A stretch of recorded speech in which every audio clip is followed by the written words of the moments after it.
Hi and welcome. So just a quick update. Today, April 26, we had the Sun-Uranus conjunction. Sun and Uranus were exactly at the same place in the zodiac. This is the Greenwich chart here, and here you see it at 6:35 Taurus.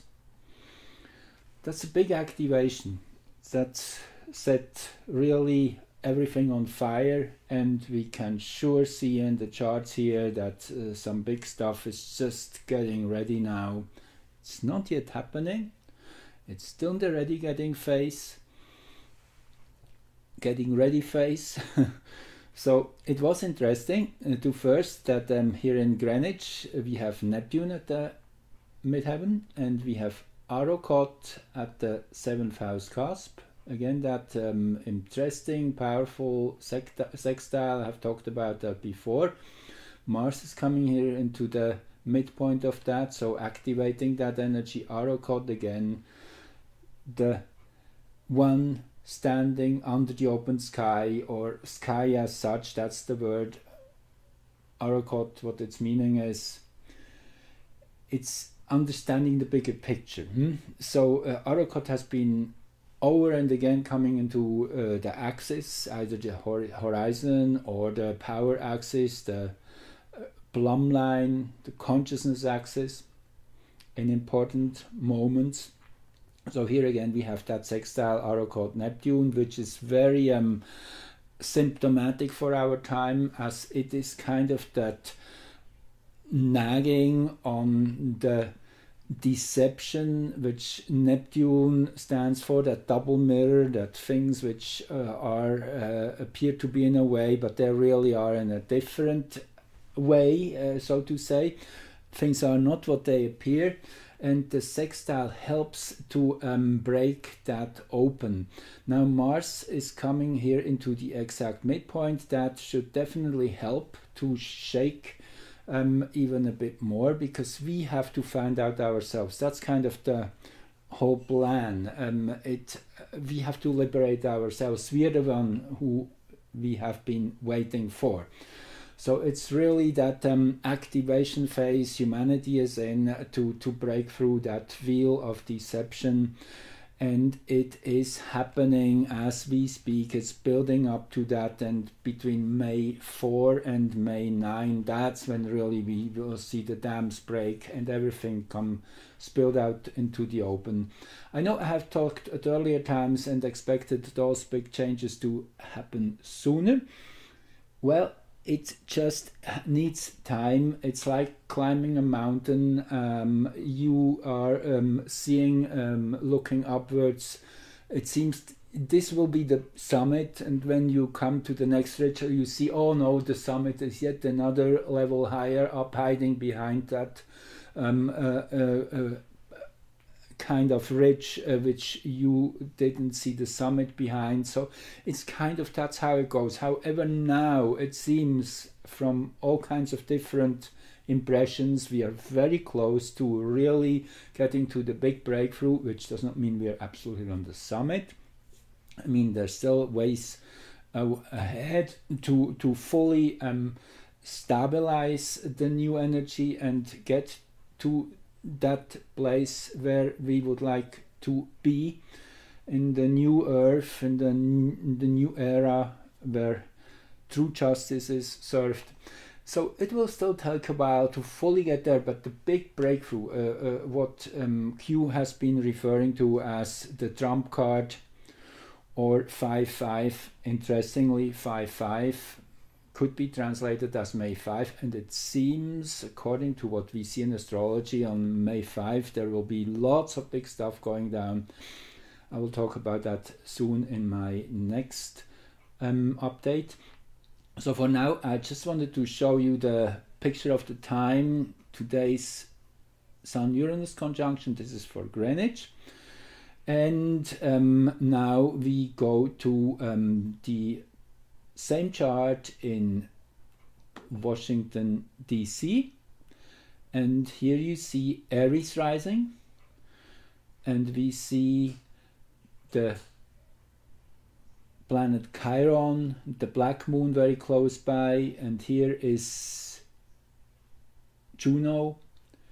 This Juno-Chiron opposition is interesting. This kind of symbolizes the rising unrest against those restrictions we have in relating with one another.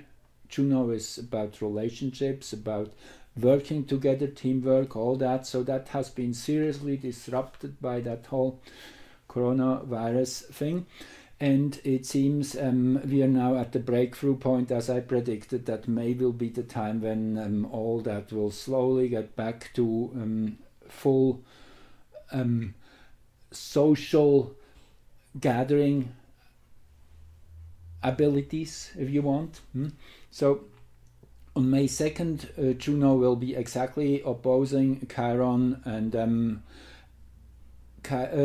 Juno, I spoke about it in another podcast, is in that interesting segment of the zodiac which is called Work on What Has Been Spoiled, hexagram 18, and the I Ching, the Chinese I Ching, is what is ruling this segment of the zodiac.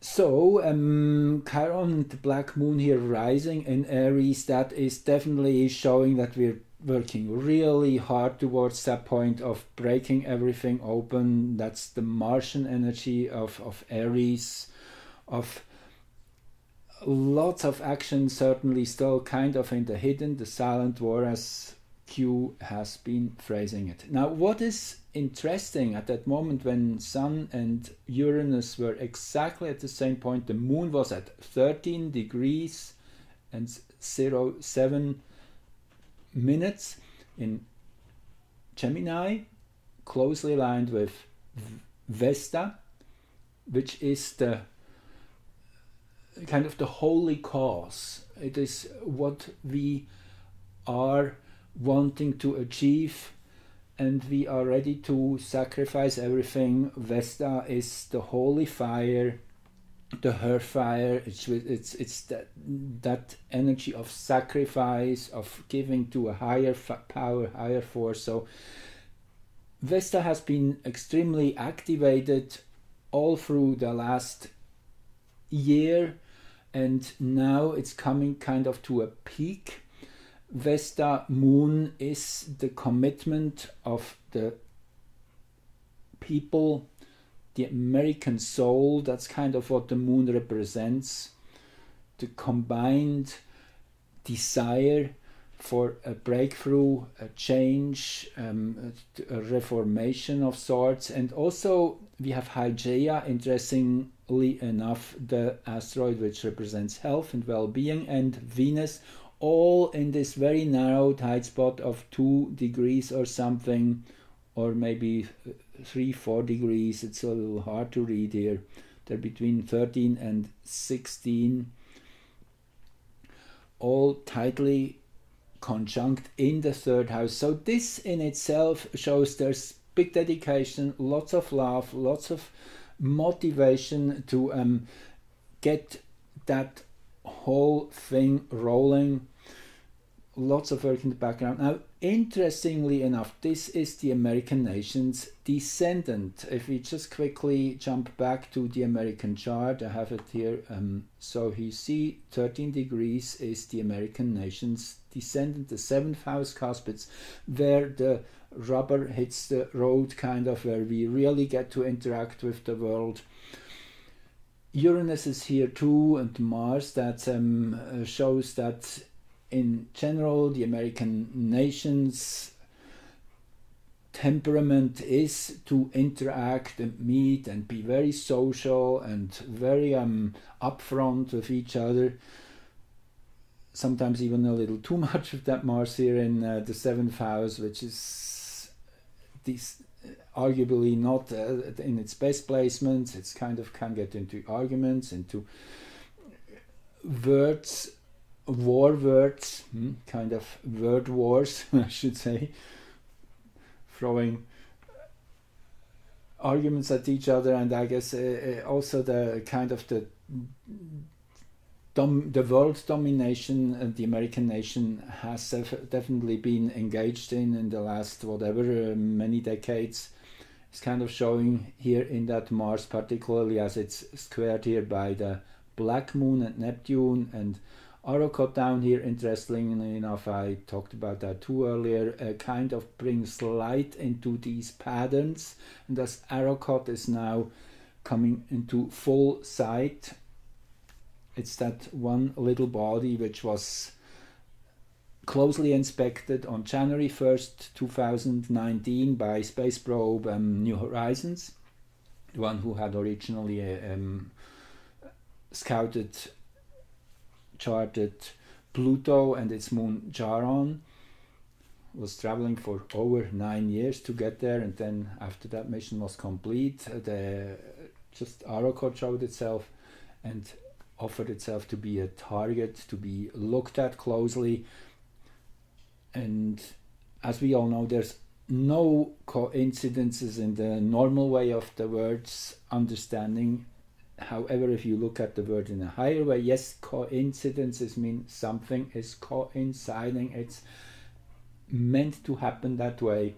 It's kind of how existence works. So Arrokoth's been it is the celestial body farthest away from the sun, which we have close understanding of. Actually, Arrokoth has been already analyzed by the scientists, all these measurements they took, and what elements, what kind of layers, and they have to rewrite the whole history of our solar system now. I found that pretty exciting news related to this little body. So this is an enlightening energy, and again, as I say, in the American chart, it's here at 21 degrees Pisces, squaring Mars and the black moon. Now here you see Vesta, which we were just talking about, at 19 degrees 45 in the American chart. And if I show you the that is this one here, right, let's just see, right, this one, okay, that's now the midpoint chart between today's Sun-Uranus conjunction and the American People's Chart, kind of the hinge where the two energies meet. And here is 1957 Taurus, and just want to go back here, 1945 Taurus. So Vesta is in many ways strongly highlighted. That's one. The other one is, as I said here, with the present alignment of Moon Vesta by transit. Also, there is one more strong highlighting of Vesta. This is the secondary progressed chart for the American nation, and here you see Vesta pretty much dead on center in the zenith, in crosshairs.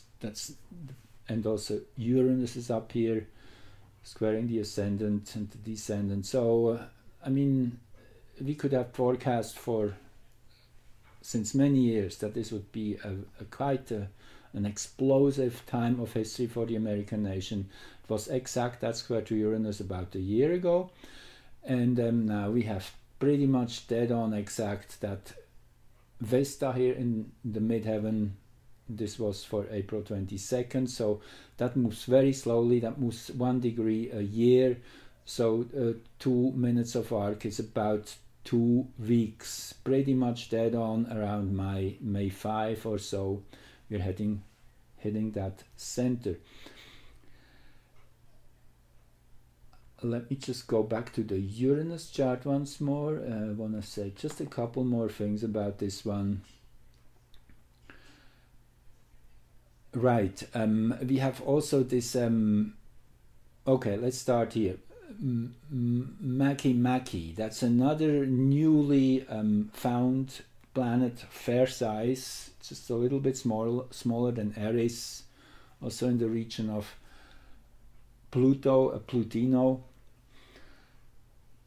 Makemake is a god of creation, was named after a Easter Island deity, and it has something really highly unusual to it, as it breaks open patterns and makes us rethink what we have so far taken for granted in Libra, in that hexagram also, which I mentioned, work on what has been spoiled. And that's exactly here in the descendant axis, 518 versus 502. That's very exact, and it's opposed by here Salacia. Salacia, another newly found one, which we do not have yet too much information on. Interesting, its name, which could relate to the English word salacious. So it seems having to do with something like an enjoyment and something like having a fun ride, despite all that difficulty which we are facing with Chiron and the Black Moon. So it's kind of juices the whole story up a little bit, it seems. Okay, then the other thing, I just want to finish on that note, the lunar nodes. They're in a very powerful placement right now. The lunar nodes is the only factor in astrology, well, I shouldn't say the only, there's a few odd other little bodies which move backwards, but the lunar nodes move backwards through the zodiac.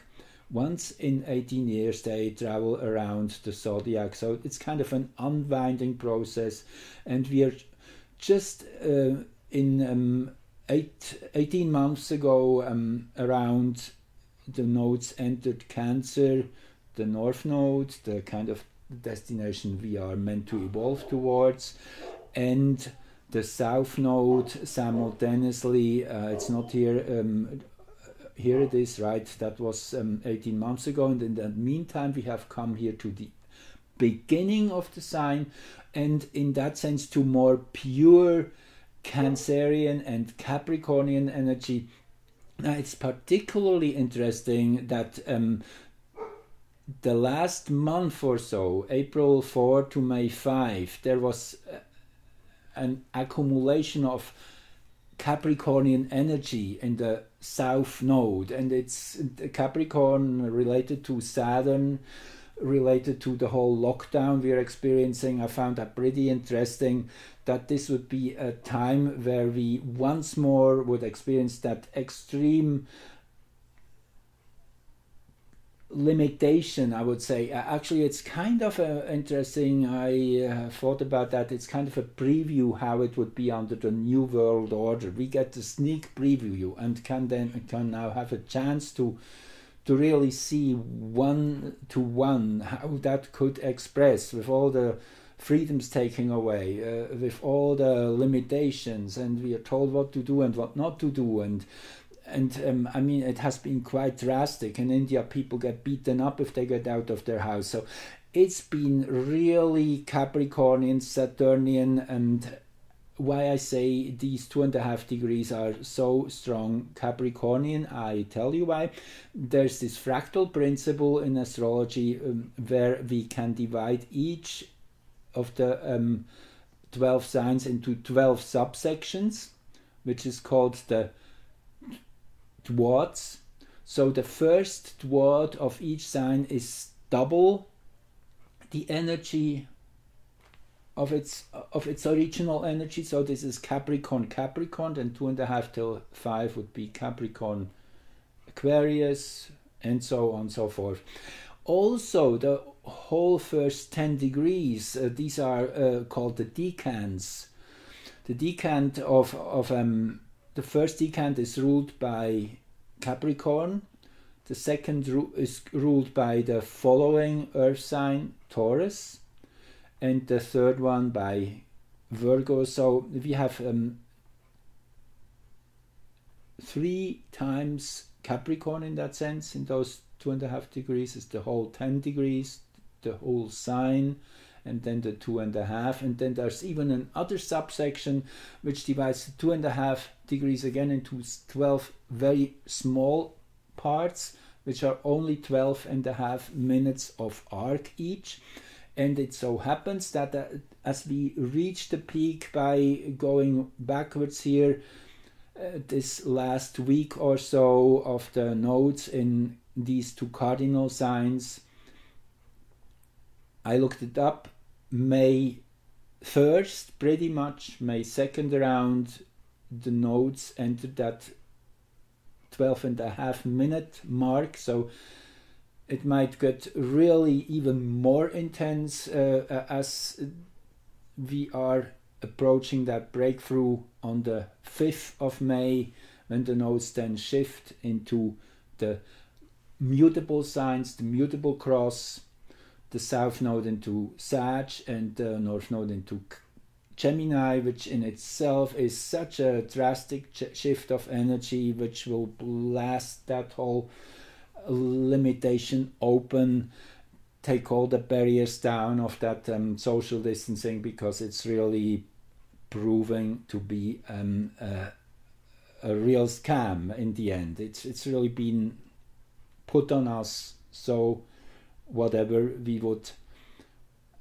go through an economic downturn and such, and with the goal for President Trump not to get re-elected because the economy would get that bad and people get that angry. Kind of, that was the plan. We know that. That means nothing I'm telling you here. So anyway, just so long and short, this week is kind of, will be an increasing pressure which is building. There's something big getting ready. Everything is getting into its place. Don't expect too much on the surface to show up, but aside from protests, naturally, which already started, I heard in Wisconsin people have gotten about 1,000 to protest against that social distancing thing. So it's breaking down as we see. But I will leave it at that. Thank you for joining in and listening, and talk to you soon.